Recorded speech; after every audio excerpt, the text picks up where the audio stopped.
अस्सलामुअलैकुम वरहमतुल्लाहि वबरकातुह। कुछ दिन पहले की बात है कि मेरे दो दोस्त हैं, दोनों, एक फिजियोथेरापिस्ट है और एक साइकोलॉजिस्ट। वो अचानक मुझे मिलने के लिए आ गए क्योंकि हम दोस्तों के जो तल्लुकात हैं वो कुछ इस किस्म से हैं कि हम गाहे बगाहे एक दूसरे की तरफ चाय पीने के लिए चले जाते हैं और इसी तरह वो भी आ जाते हैं।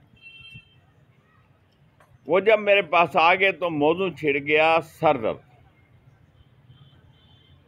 तो यहाँ ये मैं आपको बताते जाऊं कि होम्योपैथिक डॉक्टर जो होता है ना, ये तमाम अलामात लेने के बाद फिर उसको दवा तजवीज़ करता है कि दाएं तरफ का सर दर्द है, बाएं तरफ का है, कब होता है, किस तरह के से इसको रिलीफ मिलती है, आराम आता है, सुकून मिलता है, वगैरह वगैरह बहुत से सवालात करता है। तो उसके मुताबिक फिर वो दवा तजवीज़ कर देता है। जबकि साइकोलॉजिस्ट जो है वो इस तरह के सवाल करता है कि इसको क्या टेंशन थी, क्या बात हुई, कहीं ऐसा मसला तो नहीं है कि इसके पीछे वो क्या वजह हो सकती है कि इसको सर दर्द हुआ, और फिर वो उसको मद्देनज़र रख के उसके लिए जो भी गाइडलाइन देनी होती है वो पेशेंट को गाइडलाइन दे देता है। जो फिजियोथेरापिस्ट होता है उसने एक्सरसाइज बताना होती है कि इस एक्सरसाइज से आपको रिलीफ मिलेगी, यानी आराम मिलेगा। तो सर दर्द के बारे में उन्होंने कहा कि ये मेरी अपनी तहकीक है कि अगर किसी को पुराने से पुराना सर दर्द भी है तो वो मेरे बताए हुए तरीके पर अगर वो अमल करेगा और उसको अपनी प्रैक्टिस में ले आएगा तो कुछ ही अरसा के बाद वो हमेशा के लिए उस नजात पालेगा उस बीमारी से, उस सर दर्द से जिसमें वो मुब्तला है। हमने उससे पूछा कि वो क्या सर दर्द, क्या आखिर वो कौन सी ऐसी चीज़ है, वो कौन सी एक्सरसाइज है जिससे उसको शिफा मिल जाती है। उसने कहा कि ये जो आपकी आंखों के दरमियान जो वाला जो हिस्सा है, नाक वाला, यहाँ से ऊपर को एक शरियान जाती है और वो शरियान जो है वो माथे में से होकर सर में दाखिल हो जाती है। वो जो शरियान है अगर उसको आप कुछ देर के लिए ब्रेक कर दें तो पुराने से पुराना सर दर्द जो है वो भी जाता रहेगा। और इसकी आपको प्रैक्टिस करनी पड़ेगी, ख़ास तौर पे उन लोगों को जो देरीना बीमारी में मुब्तला हैं।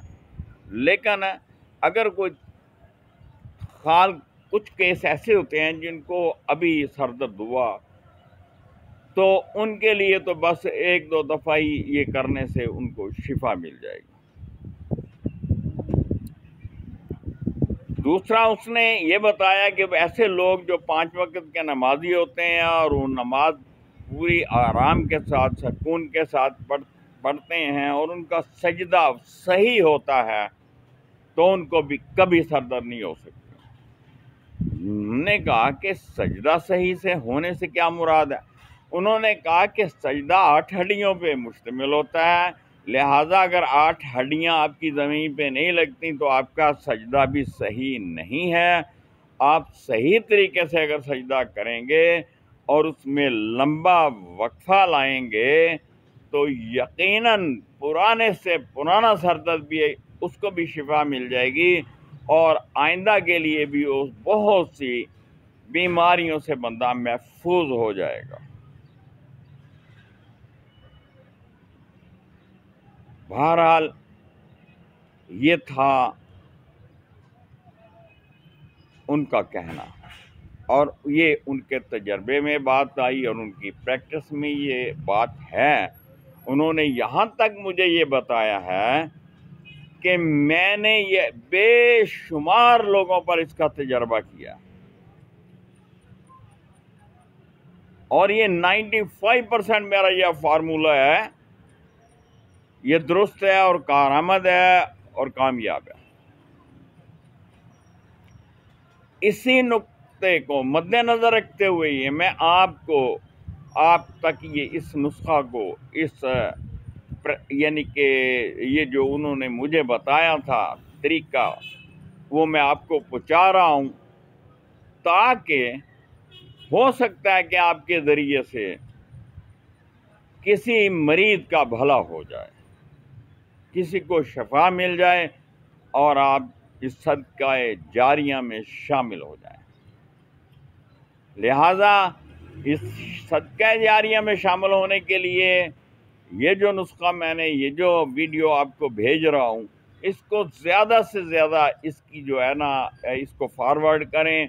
ज़्यादा से ज़्यादा लोगों तक अगर ये पहुँचेगी तो यकीनन कुछ ऐसे लोग भी होंगे जो इस मुज़ी बीमारी में मुब्तला हों, और मुमकिन है कि मेरी इस वीडियो से उनको शिफा मिल जाए और आप भी उसमें बराबर के हिस्सेदार हों नेक काम में। ये नेककार, ये एक नेकी का काम है, ये सदका जारिया है, और यकीनन अल्लाह तबारक व तआला का कुरान में वाज़ेह हुक्म मौजूद है कि वो कभी भी किसी की ज़र्रा भर नेकी भी ज़ाया नहीं करता। अपना ख्याल रखिएगा, दुआओं में याद रखिएगा। बहुत बहुत शुक्रिया। फ़ी अमानिल्लाह।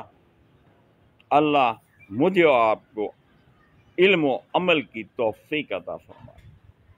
अब देखते हैं आप इसको कहाँ तक फॉरवर्ड करते हैं।